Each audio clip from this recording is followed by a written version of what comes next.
अरे का भइल? अरे हमर लाल का भइल? काहे रोत बाड़ा? का भइल बेटा? काहे रोत रहा? कहीं चोट वोट तो नहीं ना लग गई? हाँ? अरे का भइल? रोत काहे बाड़ा? केहू मरलस त ना बाबू? कहीं गिर त ना गइला? हाँ, भूख लागल बा, चला तोहरा के खाना खिया दी। ना ही हमरा के भूख लगल बा और ना ही हमरा के केहू मरले बा और ना ही हमरा चोट लागल बा। तो हमर लाल रोत काहे बाड़ा? हाँ? दादी पहले तो हमरा के ही बतावा कि हमार असली माई के हई। हमार असली माई मम्मी है कि छोटी मम्मी? अरे बेटा, तुहार असली मम्मी दीदी है। बाकी तो बेटा सब कर हुआ ना, यही से तो के सब क्यों प्यार करेला। अब चुप हो जा, मत रो। अरे तू हमार बेटा बड़ा बाबू, हमार बेटा। आवा, हम तोहर मम्मी है। हम एकरा की बात के बतावलस, कहीं छुटकी था। छोटी मम्मी हमार असली मम्मी के बाड़ी? अरे बाबू, हम सच कहता नहीं, तुहार असली मम्मी हम बानी। हाँ बेटा, तोहर असली मम्मी तोहर छोटी मम्मी बाड़ी। ना बाबू ना, तोहर असली मम्मी हम बानी। ये लोग तोहरा के बहकावत बाटे। ना बाबू, हम सच कहता नहीं, तुहार असली मम्मी हम बानी। अरे देखी ना जी, एक काका कहत बा लोग कि बाबू के असली मम्मी बाड़ी। ये हमार बच्चा के झूठ साथ सिखावत बाड़ी, भड़कावत बाड़ी। अरे एमे भड़कावे वाला कौन बात बा? सही बात बाटे कि कान्हा इनकरे बेटा बाड़े। हाँ, कान्हा अंजलि के बेटा बाड़े। सबके होता झूठ कहता, बेईमान बा लोग। कान्हा सिर्फ हमार बेटा बाड़े, हमार। बस दीदी, बहुत हो गई, अब और मत बोली। अरे कान्हा के हम आपन बेटा कह देनी तो झूठ बोलता नहीं, साजिश करता नहीं। और रवा बड़ा सच बोलता नहीं। हाँ? कान्हा राउर बेटा हुवन? हाँ। अगर राउर बेटा हुवन तो कान्हा के सर पे हाथ रख के कसम खा के कहीं कि कान्हा के रउआ पैदा कैले बनी। हम ना खाई, कान्हा सिर्फ हमार बेटा बाड़े, हमार। और हाँ, तो लिख के देले बाड़ू, तो वचन देले बाड़ू। तो आज से और अभी से हम अपन वचन और अपन लिखल दोनों वापस लेता नहीं। कान्हा हमार बेटा बाटे। ना, कान्हा सिर्फ हमार बेटा बाड़े, ये हमार हुए। कान्हा सिर्फ हमार बड़े। ना, कान्हा तो हमार बेटा हुए। तू हमार हाथ छोड़ा, तू हमार मम्मी ना हो। हमार मम्मी हमार छोटी माई आई। हाँ बेटा, हमें तो हर मम्मी बनी। अरे कान्हा, तू हमार बेटा बड़ा। बेटा हुआ, क्यों कहना सुना? तू हमार बेटा हुए, कान्हा। कावल माई? कुछ ना बेटा, कुछ ना बिल बेटा, कुछ ना बिल। तो सुजा बाबू, सुजा। हाँ, सुजा बेटा, हाँ, सुजा।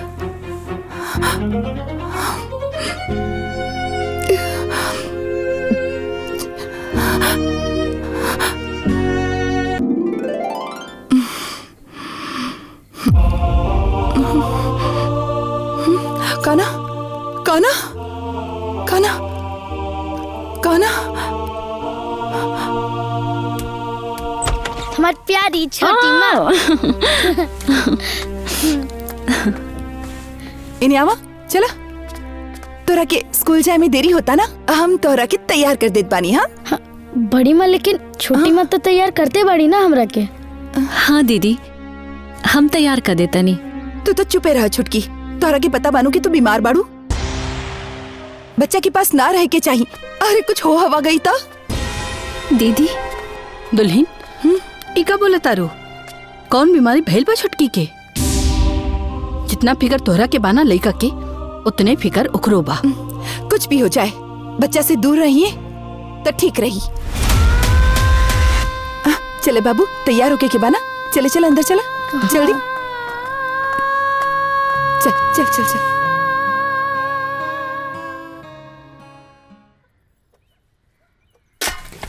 छोटी माँ, हम आ गई नी।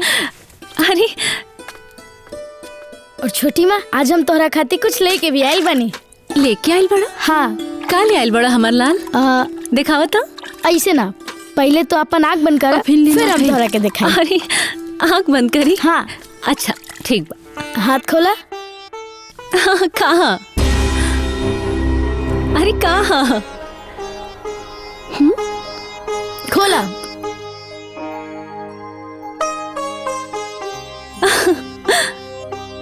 चॉकलेट। हाँ।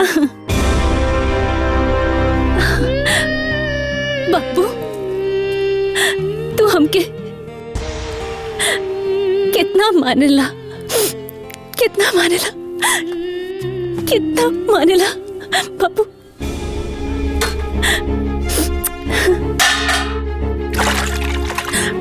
कितना मानेला बाबू। तोरा के कितना बार समझवले बानी, बाहर से आके हाथ मुंह धोल कर और सीधा हमरे पास आवल कर, इन्हीं मत जायल कर। तोरा के समझ में ना आवेला? हाँ चला। अरे मम्मी हमारी बात तो सुना।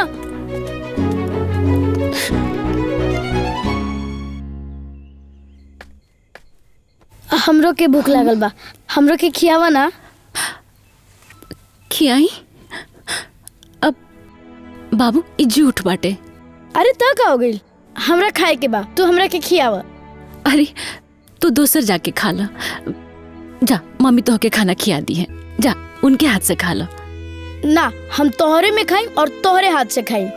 अरे बाबू तू हमार बात माना ना, ई झूठा बाटे, हम कैसे खियाई तो के? हम जान गनी कि तू हमरा से ना प्यार करेलू, यही से तू हमरा के नहीं खियावत ना। ना बाबू,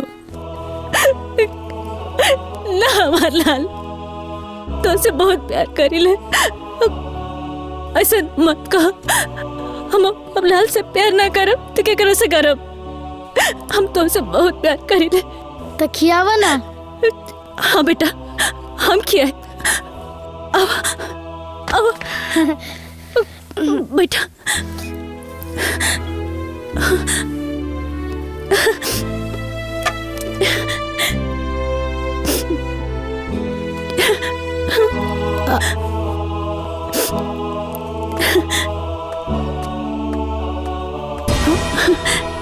ला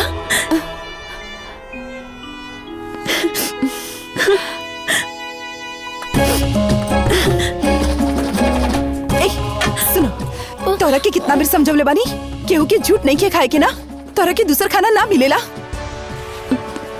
जाए दीना दीदी, बच्चा बाड़े। अच्छा ठीक बा, ई त बच्चा बाड़े, पर तू तो समझदार बाड़ू ना, तोरा समझ में ना आवेला, अपन झूठ खिला देलू, हमार लेका की जिंदगी खराब करत बाड़ू। दीदी ऐसा मत कहीं। बस करा दुल्हन, बहुत बोला तारू, बहुत हो गए तोहार।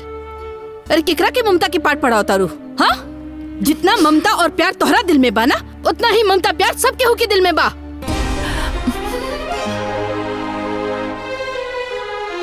कान्हा ई घर के इकलौता चिराग है। केकरा के ममता सिखाओ तारू? ओकरा के जो अपन कोक सुना करके तोहरा के माई बने के हक देलस, ओकरा के बड़ी आइल बारू माई बने वाली। एगो माई के लड़का के प्यार खातिर तरसावत तारू। हाँ कांचा, माई एकदम सही कहता नहीं। तोहरा अंजलि के त्याग के ना भूले के चाहिए, तहरा ना भूले के चाहिए कि अंजलि सिर्फ तहरा खुशी के खातिर अपन कोक बांट देली। त्याग त्याग त्याग, सुन सुन के हमार कान दुखा गइल बा। अगर ये त्याग कैले बाड़ी तो हमहू त्याग कैले बानी, और ये अगर अपन कोक दान देले बाड़ी तो उससे पहले हमहू अपन सुहाग के दान देले बानी। और हाँ, केहू के कौनो एहसान नहीं खे। गाना पे सिर्फ हमारा अधिकार बाटे, हमारा अधिकार बा। हाँ दीदी, कान्हा राउर बाड़े और राहुए ही रही हैं, लेकिन लाड प्यार तो सब केहू कर सकेला ना। ना, बिल्कुल ना, काहे कि तोहार नियत ठीक नहीं खे। तू हमार बेटा के लाड प्यार तका, तू हमार बेटा के पास आवे लायक भी नहीं खू। चल बेटा, चल अंदर, चल। बहू, बात तो सुना।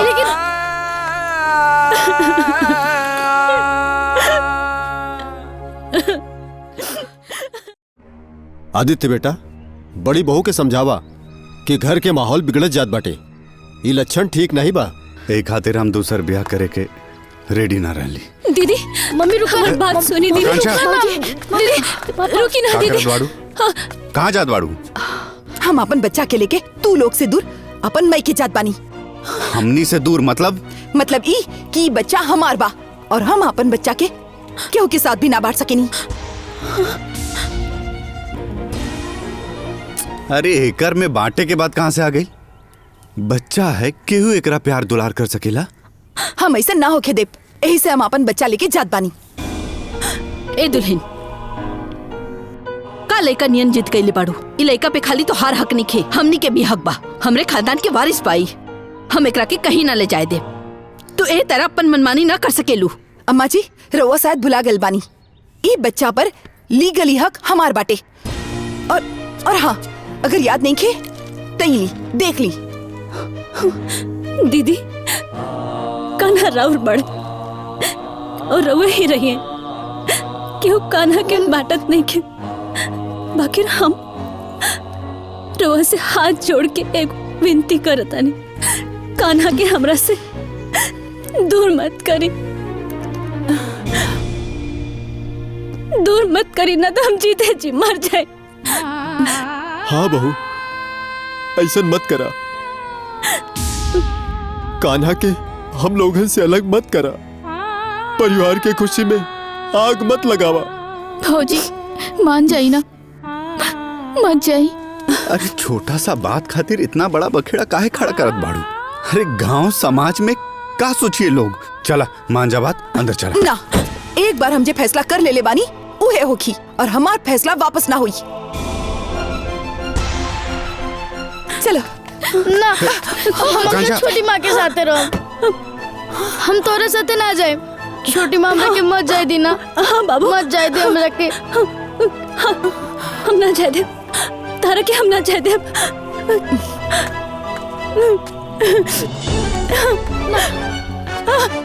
बाबू, छोटी माँ, छोटी माँ, बाबू, मम्मी, कान्हा, कान्हा।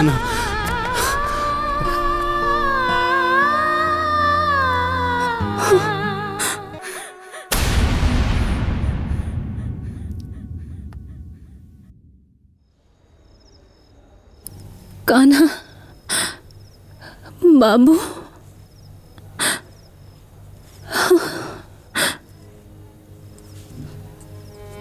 हमार लाल कहाँ पड़ा? कान्हा। क्या हुआ डॉक्टर साहब, सब ठीक तो है ना? कुछ भी ठीक नहीं है। इस रिपोर्ट के हिसाब से कैंसर इनके पूरी बॉडी में फैल चुका है। अब कुछ नहीं हो सकता। बेहतर होगा कि आप लोग इनको घर लेकर के जाएं और इनकी सेवा करें।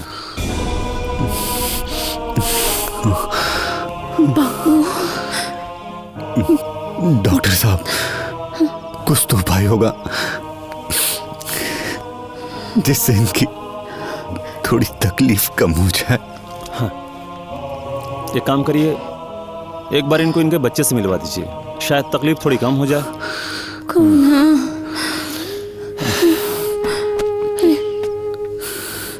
बाबू, देखिए, इनके पास वक्त बहुत कम है। हमार लाल कहाँ बा? हमार लाल।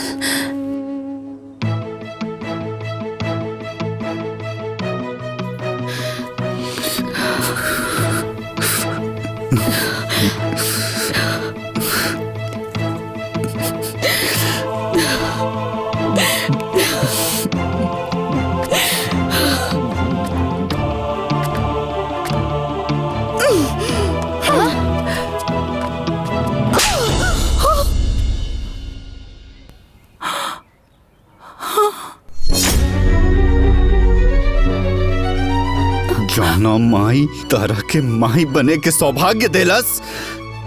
आज हुए माई के अपन संतान के ममता पावे खातिर तड़पावा ताड़ू करे जाना का पता। अपना स्वार्थ में तू अंधी हो गई बाड़ू। सब खेल धरल भुला गिलू जे अपन को के उजाड़ के तोहरा गोद आबाद कर देलस। हर खुशी तारा के दे देलस। आज ओकरे जीवन में वो कतरा कतरा के खुशी खातिर मोहताज बाड़ी, सिर्फ तारा वजह से। जीवन भर तारा के बड़ बहन के प्यार देलस, अपन संतान तारा गोद में दे देलस, तारा के नया जीवन देलस, और आज खुद आखिरी सांस लेत पानी।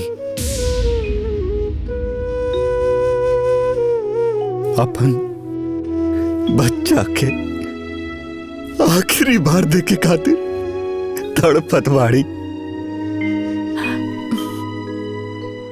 लेकिन लगता कि तारा चलते होकर आखिरी इच्छा भी पूरा ना हो पाई। अरे तू कैसन माई बाड़ू जे एक माई के दर्द के ना समझ सकेलू? ना ना, तू माई कहाई के लायक ही नहीं खू। अरे तू एक बेटा के तड़प ना समझ सकेलू?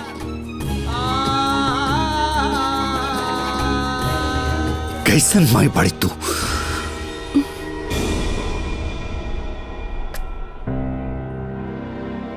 भगवान तारा के पांच बना के एकदम सही कहला।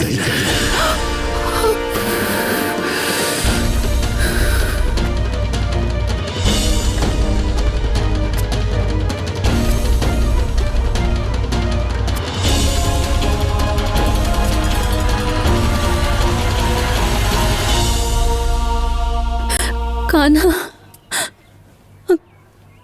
कान्हा, हमारे कान्हा कहाँ बड़े? ए दुल्हन, कान्हा दवा खा ला, तार पीड़ा ठीक हो जाए। हमार दवाई एक के बाटे आमा जी। कान्हा के देख ली तब हमार मन के सब पीड़ा दूर हो जाए आमा जी, दूर हो जाए। बस एक बार हमके हमरा कान्हा से मिलवा दी अम्मा जी। बस एक बार हम अपना कान्हा के एक झलक देख ली अम्मा जी। अम्मा जी। ए दुल्हन, घबरा मत, आदित्य गई पड़े कान्हा के लिवे खातिर। कान्हा ना बस आते होके यहाँ के गल बनी लिया हमर कान्हा आवता, हमर लाल आवता, हमर कलेजा का टुकड़ा आवता, हमर लाल आवता रे। अब हम जी जाए बाबा जी, अब हम जी जाए। जी जाए हमारे बच्चा।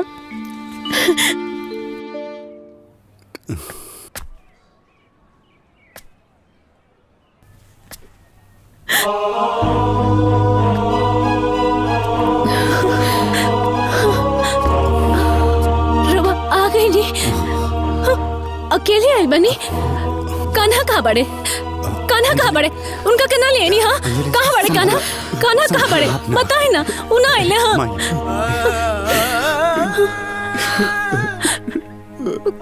कान्हा ना आइले। हाँ वो अपना माई से प्यार ना कर ले, वो अपना माई से प्यार ना कर। कान्हा ना आइले।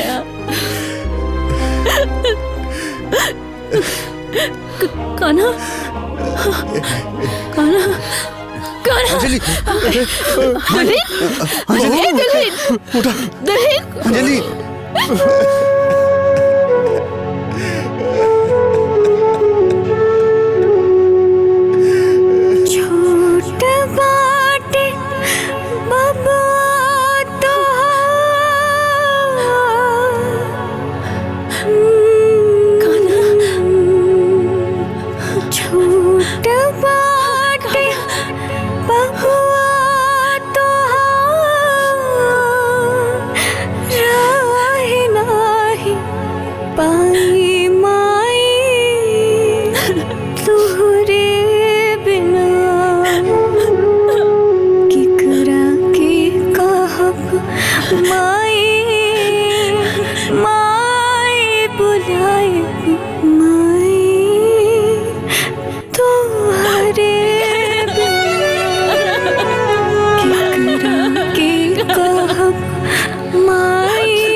हमार बच्चा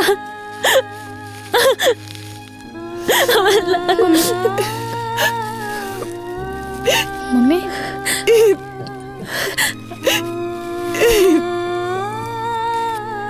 हमके माफ कर दे छुटकी, हमके माफ कर दे।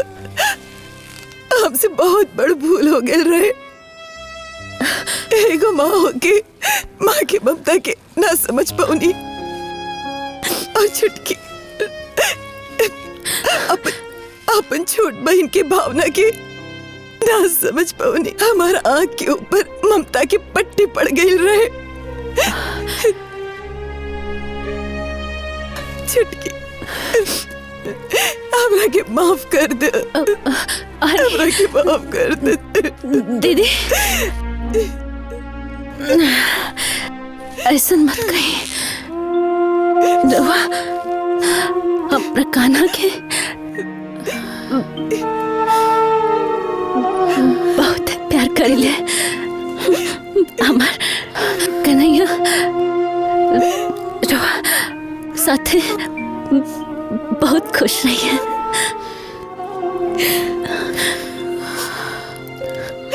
बहुत खुश रही है रवा।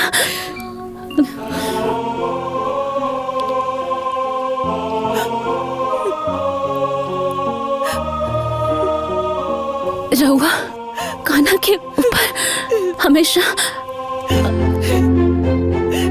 अपन आशीर्वाद बनाले रखम।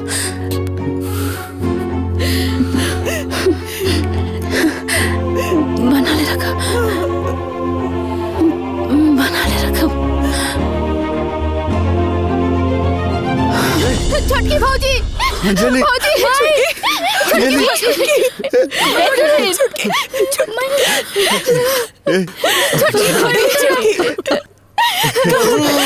क्या हो गई?